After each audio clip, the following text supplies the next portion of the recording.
What's up guys, welcome back to Destiny Updates. In the latest issue of Game Informer magazine, they had an article about Destiny, and in the article they interviewed Chris Butcher and Pete Parsons from Bungie, revealing some interesting Destiny news. I'll be reading off all the key, interesting points from the article, so let's get right into it. When asked what features they'd like to see addressed on the new consoles, one of the things they said was, "We're building a living world that will be continuously updated with new code and content. So we've been working hard with Sony to make sure we'll be able to deliver new game experiences to our players in a swift and seamless fashion." Now this article was kind of focused on the PlayStation 4 side of things, so that's why he mentioned Sony there, but I'm sure the same exact work is going on with Microsoft for the next Xbox as well. So I found that very interesting, as it sounds like they'll constantly be adding new content for us. Whether we'll have to pay for that additional content or not, I'm not sure. Perhaps a form of microtransactions will come into play? I really don't know. But I like the idea of constantly adding new content to keep the world fresh and interesting. Now moving on, when asked if they consider Destiny to be an MMO, Butcher replied, "First and foremost, Destiny is a first-person shooter. Everyone will approach it initially as an action game." Continuing, "But pretty quickly you'll start spending time in the world, interacting with players and having shared experiences, and you realize it's something more."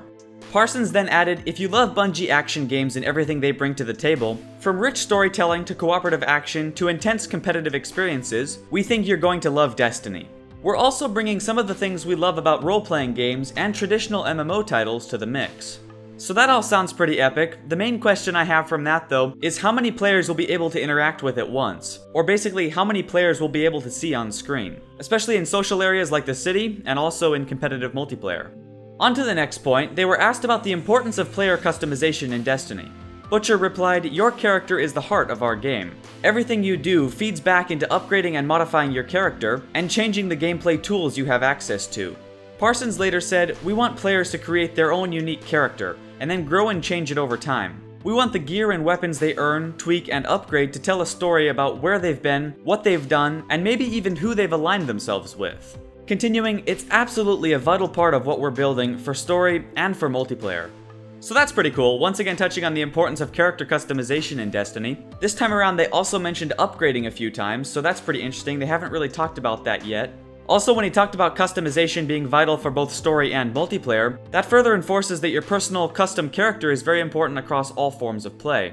Now for the final point, they discussed how Destiny will be a living, social world where you become very attached to your persistent character and the choices you make, and how that attachment feeds back into the game and makes your future experiences more meaningful. So that's all the new, interesting info from the article. Once again, that's from Game Informer's June issue. It also contains some Destiny art and images, but I already covered that in a previous video. Now probably the most interesting part of that for me was the fact that they'll continuously be adding new content to the game. Now would you guys rather that content was things like armor and gear, or new locations and missions, or both? Let me know in the comments, I'm interested to hear what you think. Personally, I probably lean more towards new locations and missions, it just seems more valuable and interesting to me, but I guess both would be pretty cool too. Honestly, we don't even know what kind of content they were talking about when they said that, but I would imagine it would be this kind of stuff. I mean, that seems logical to me. Anyways, that's it for this update. Thank you so much for watching. I hope you enjoyed. If you did, a like is very much appreciated and really helps me out. And of course, be sure to subscribe to stay up to date on all of the latest Destiny news. Stay tuned for more videos coming soon, and I'll see you in the next update.